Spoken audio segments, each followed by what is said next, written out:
second one. This is basically the same thing, but there's a slightly different. Basically, you loosen it all the way up, but then there's one more step before you can get it out. Because when you loosen this one, the whole cooler raises with it, so it's still sealed into it. Basically, the top O-ring causes it to seal in there. And I have found the easiest way to resolve this. Take this out, take off the swivel joint, but leave the extension. Go right down on top of the cooler. Not on the bolt. And pop it. And it'll pop the O-ring out where the banjo bolt is sticking up out of there.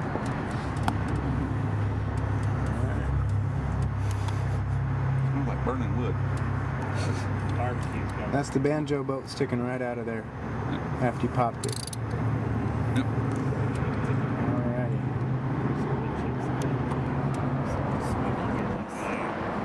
That one out.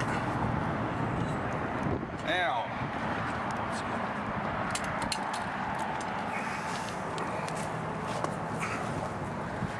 Two bolts. Clean them up good. Pull the old O-rings off of these and toss them.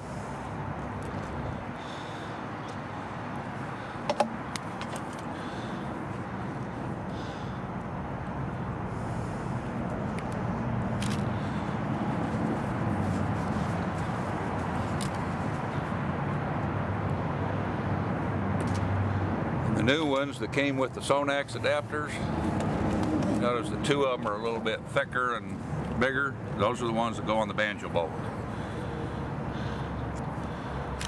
And smear a little bit of the excess fluid you got on your fingers on there so it makes it a little easier to go in.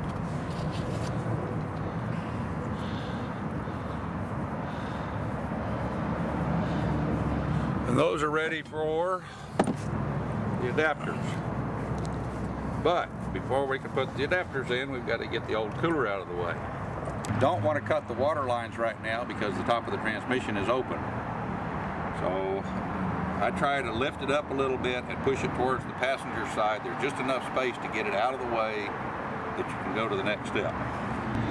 You may see one of these spacers in there holding a couple of the hoses apart. One of them on the transmission cooler. You can just pull it out. You really don't need it after you get the other cooler in there, but you can save it in case you want to use it. And then if you look down in the hole now, you can see the top of the transmission. A little bit of fluid is spilled out. And you can see the holes where the banjo bolts go. It's difficult because of the plumbing that's in the way. There's some wires and a couple of water hoses there that's just a little difficult. Okay, I can see a little bit of that fluid leaked out on top there. Yep. And that's okay. No worries. I do try to use rags and sop up most of it so that it's relatively clean. And if I'm doing one of these for somebody else, I have them look at it when we're pretty much finished so they have a comparison to make so that they can check it in a few days every so often to make sure nothing's leaking. I haven't had one leak yet, but there's always a first time. So if you have an idea of how much is there to begin with, if you're like me at home, I have an air compressor with a long extension. Put the air down in there and blow everything off the top of it. It's nice and clean. But it's harder to do. Just here, I just use rags and sop up as much as I can and try to get it pretty decent. Action! I try to keep the top of the transmission open as little time as possible. So once I've pulled that thing out of the way, I don't think about stopping to take a break of any kind until I've got the Sonax adapters bolted in there. Minimize any chances of dust, dirt, whatever getting into the transmission.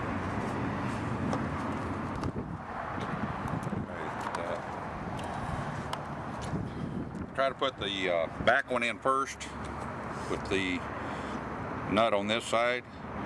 The other one will be slightly in front of it with the nut on the other side. And it's The routing is independent with each vehicle because it depends on how the wires and hoses and everything that are in there are routed. I try to make sure the hose is not near any sharp corners. You don't want to make a bend over about 3 inches. But like that's the sharpest turn you want to make because it might kink.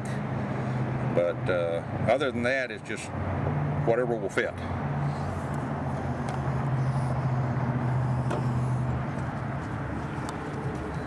Okay, Dwayne, what am I looking at here? It's sitting right next to the... It's just sitting in the approximate vicinity.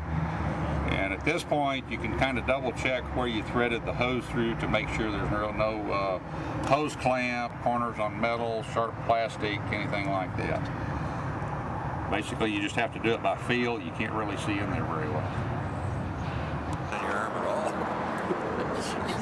These are the other 2 O-rings that come with the Sonax. These are the ones that go between the adapters and the top of the transmission. They just sit in a little groove on the transmission itself. I'm going to stick them down in there and we'll get a shot and show you what it looks like. Huh? Trying to get a good shot in there. All right. So what am I looking at here? I'm looking at the O-ring. That's the O-ring sitting in the little groove in the top of the transmission right next to the Sonax adapter. So that's the new O-ring right there. Right. The trick is to get the banjo bolt through the adapter, then through the O-ring, and then start it straight without seeing what you're doing. Right. There's no room in there to see. So it's pretty much all done by feel. I'm going to get the back one I usually have better luck with. The front one, occasionally I have to take 2 or 3 cigarette breaks just to calm myself down so I can get it done. We'll see how this one goes. All right, so in with the banjo bolt.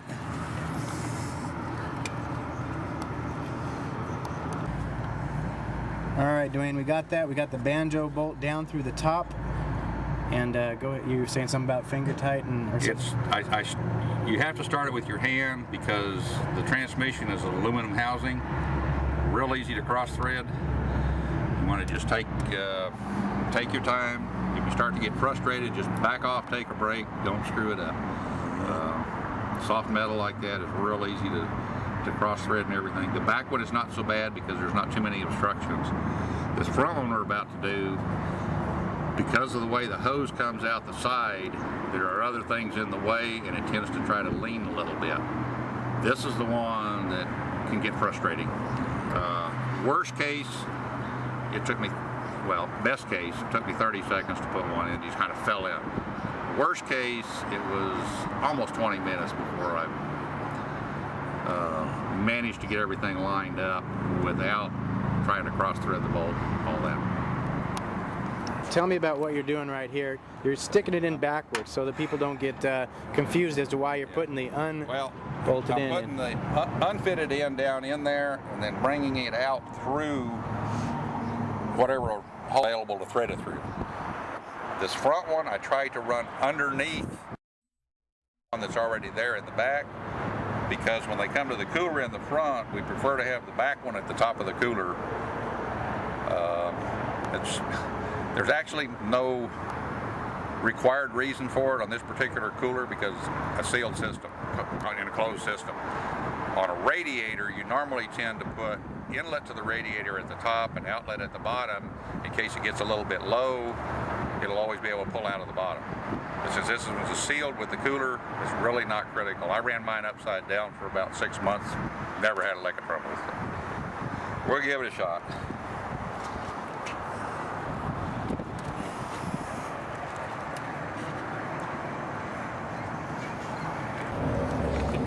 So as you feed that through, that top part disappears back down in. Right, and then basically this end you just try to get down in there and get it to where it will set down on top of the other hole, which, like I say, it's a little bit of a turn and an angle here, so it can get a little frustrating. If you notice, compared now to originally, you have a little bit more room. It's because we've moved the water lines out of the way that are connected to the original cooler, so you can see a little better from this side. You don't have to go to the other